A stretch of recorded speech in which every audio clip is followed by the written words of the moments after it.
Hello everyone, my name is Gianmarco and welcome back to the channel. I know it's been a long time, but today is a rather special occasion, so I thought it is time to come back on the channel and upload a video. The lovely people at Dehancer have reached out to me and they have asked me to test the new Dehancer desktop app, which is essentially the counterpart to the Dehancer Lightroom plugin, the one that I've managed to test a few years ago, and now we have essentially the standalone app for Windows and Mac OS. If you don't know what Dehancer is, it is a film emulation and color grading application which has become its own community, and it is somewhat popular among the photographing community. So today I'll be testing the app rather than doing a proper interview, and essentially we'll be going through the workflow, the editing phase, and also trying a couple of film stock emulations, and we'll see if I do enjoy it more than what I usually do with Lightroom or not.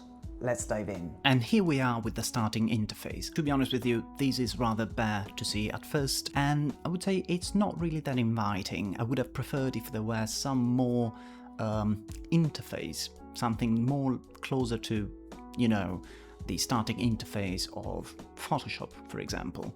Instead, we are greeted with this grey window, and on the left side we have all the folders that we can open. It essentially works as Windows Explorer, so you just tap on C and then essentially you go to users, and this is for example my user, onto the desktop, and we can find in photography all of my projects, or not exactly all of my projects, but essentially my photography archive. But the other thing that you can actually spot on the left is the projects section. And here I have already created a project to test the new app, and it's called Comparison, and as you can see I've already selected two pictures. The first one was actually shot on the Rolei Super Pan 200 on medium format on my Mamiya 645. The second one is essentially the same shot, same scenery, but different medium, because I was using my late D100E, Nikon D100E, which I don't really own anymore, but this was taken with that camera. A small issue that I found, and this is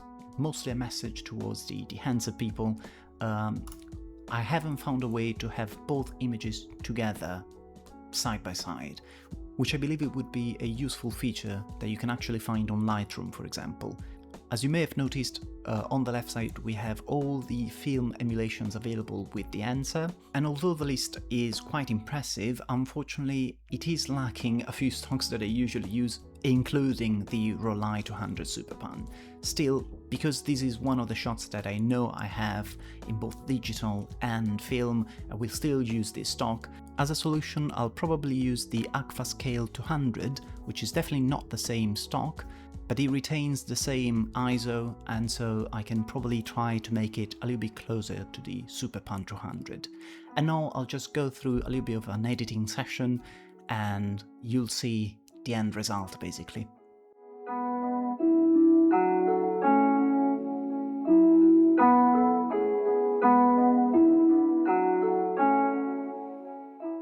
And we're back. So at the moment on the screen you should be seeing both images. The one on the right is the emulated one, and to be honest with you, I'm not exactly happy with the final result.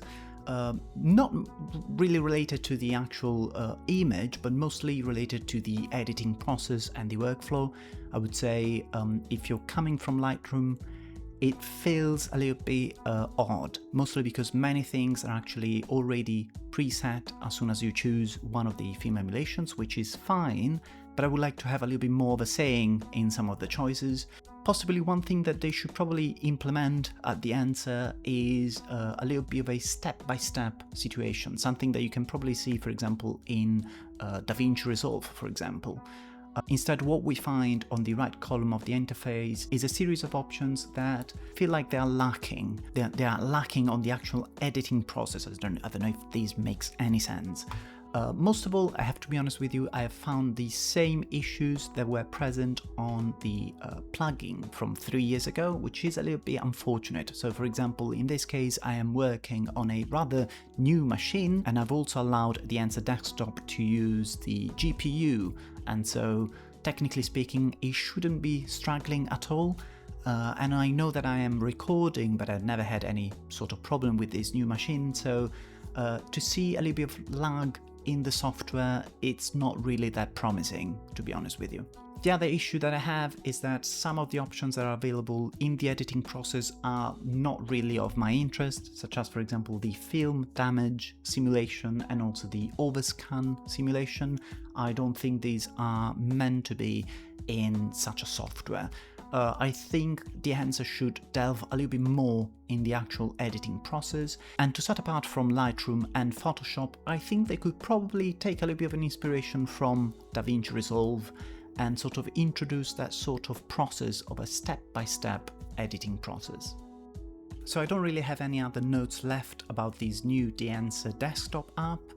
If you're interested, please use the code HELLO there on the website. I think they have moved to a subscription system, so you can actually subscribe and try all the plugins. They've also got plugins for Premiere and other editing softwares, not just the Lightroom and not just the desktop app. That's all I had to say, so please leave a like, leave a comment. Thank you for watching and enjoy your life.